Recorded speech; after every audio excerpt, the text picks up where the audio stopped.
Recently, I took a flight. During my 3-hour flight, I did some things. I read about 40 pages of the book I'm reading. I worked. I worked for about an hour and a half, so I wrote some articles, edited a video, sorted out a series of things, prepared responses to about 20 emails, and then I thought a bit, looked out the window and thought a bit. These are the things I did during my 3 hours. So I got off that flight having learned something more.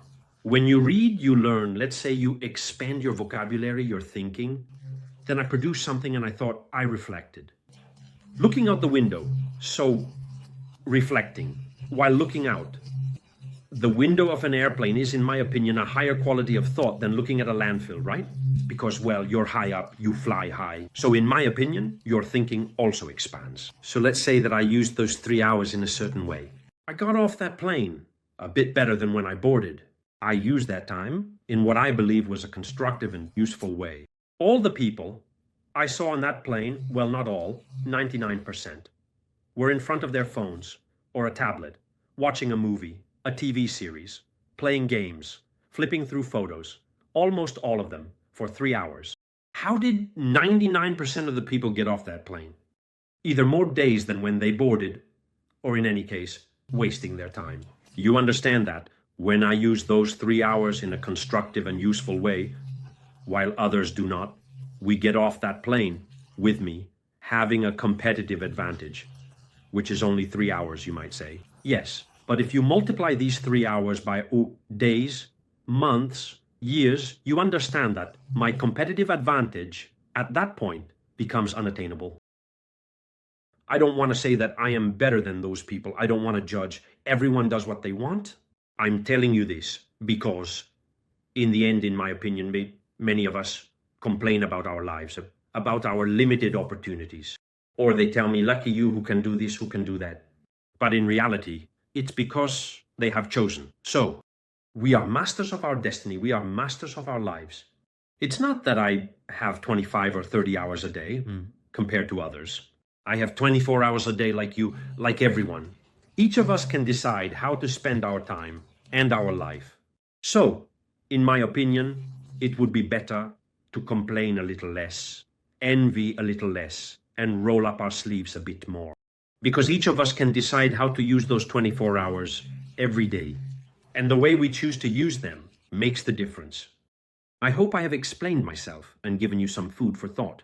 Then you see, someone can tell me a yes, but every now and then it's okay if I'm flying to watch a TV series. I do it too sometimes. In fact, there is surely someone more of a workaholic than I am, and at the same time, I believe that one should enjoy life, not just work. In fact, as I told you, on that flight I looked out the window, I thought, it's not like I just worked. However, I believe that out there, at this moment, there is a multitude of people wasting their lives on completely useless distractions, and then complaining that their life is terrible, that they have no money, no time, no this, no that. Ladies and gentlemen, I repeat, each of us is the master of our own destiny. Luck exists, but it favors the bold. Luck must be built, and passion, commitment, always beat talent and luck. Always. You can ask any successful person, and be careful. Success is not about making money or becoming famous. Success is making your life what you want it to be. You can ask any successful person, and they will all tell you the same thing, that they didn't succeed because they were lucky. They succeeded because they worked their butts off every single day, and that's why they are successful. If you want to be successful in your life, that is, to make your life what you want it to be, you have to work your butt off. On the other hand, if you're not interested in it, feel free to do so, but stop complaining and go ahead and watch all the Netflix series you want. Scroll here on TikTok for hours and hours, watch all the live streams you want, sit on the couch, numb your mind, don't study, sleep 20 hours a night, do whatever you want, but don't complain, because if you're not successful in life, you are the only ones responsible for this failure.